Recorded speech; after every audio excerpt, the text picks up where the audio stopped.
Okay, folks, this is Jeff from RV Diagnostics. We're continuing the Norcold refrigerator absorption unit replacement.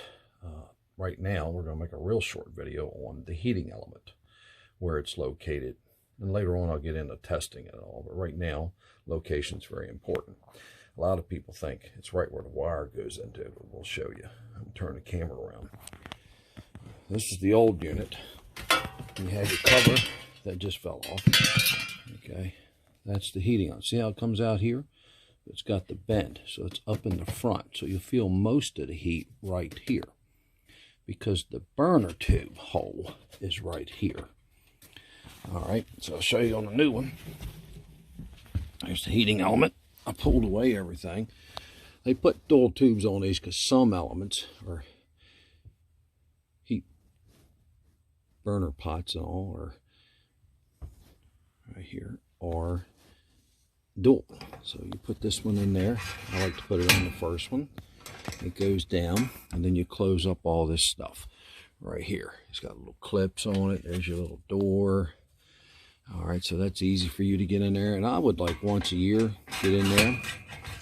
I know I see some people put it on there, but it drips. So I just go in once a year, move mine around, because they'll seize in there and rust. And that ain't fun getting them out. I've only had two in a lot of years. All right, so put this on hold and get right back with you. That was the heating element. All right, folks, what we did is we used this stuff right here, heat conductive thermomastic. It's a, like it says, it conducts a heat. Actually, you're unheating your refrigerator, not really cooling it. And that goes on a generous speed all the way around that tube system.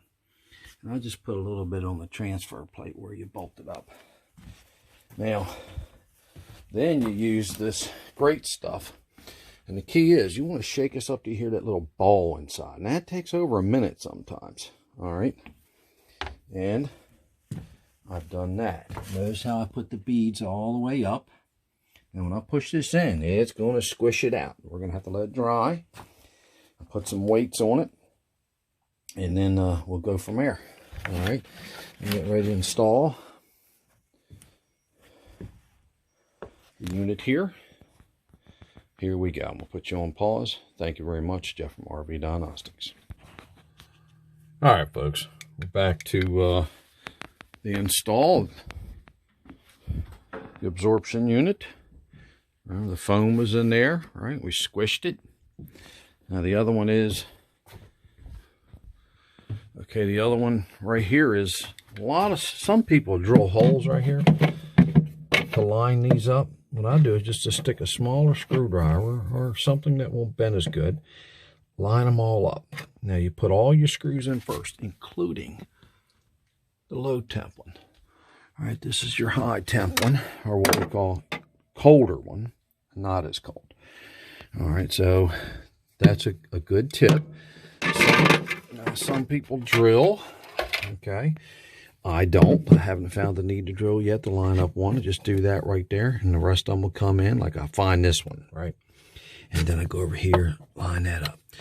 Usually where the ice maker is the two longer ones. So we're going to put this one in. We put all of them in before we tighten them all down, okay? That way we have a little room to move around.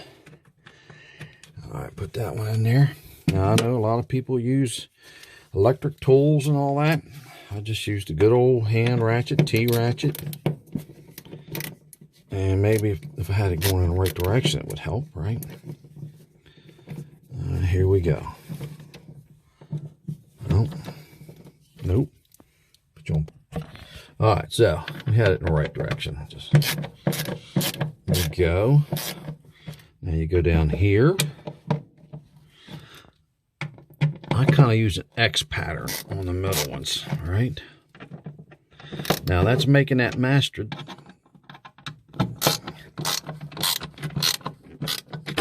thermomastic squeeze and conduct better, okay? That's pretty tight right there. Well, you get them too tight, they'll snap. And oh, that's some fun right there.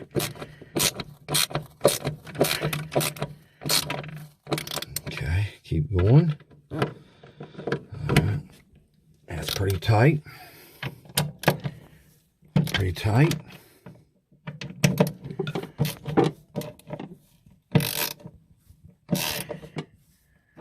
All right, let's go. We'll do the X pattern here. All right, right there.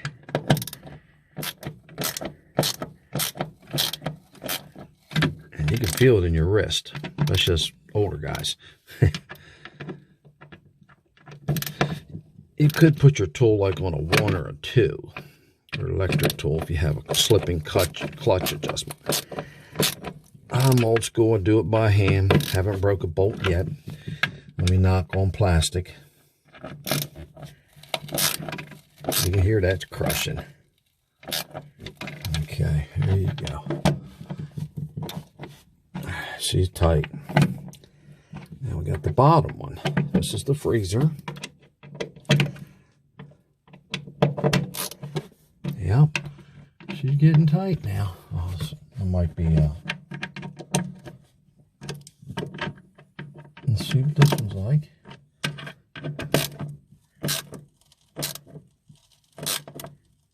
Yeah, you want that tube. I'll show you where we're tightening again, just to help you understand. Here's the old unit, okay? What we're doing. You see the screw holes right there? Thermoplastic is right there. All right, that's tightening that, but the tubes are getting squished up. The thermoplastic is right there. I put a little bit there to help it conduct. And notice this one had a big plate. I like that a little better than that other unit, but they work. All right, now, one more try. I'll let it settle a little bit. Squeezes that foam inside. Remember, you got the spray foam. And remember, the trick to that is what? You want to shake it up. Shake it up. Oh, no, it's a rock song. But anyway, you shake it up till you hear that little ball inside rattle. Okay, that's a tight one. Okay, that's no light right there. What's good about the side of a refrigerator, it's white. It reflects good. All right. Okay, that's tight. We're going to get this. Sorry about the camera tilting. I'm a one-man operation. Basically, my grandson, it's Sunday. There you go, tightening up. Yeah, you can hear that stuff squishing in there. Oh, the socket stayed in there. Now, I'll tell you, the trick is you drop your socket all the time. Now, all right, now look. This has got a magnet in it, so that really helps. Basically, all you need is that 5/16 or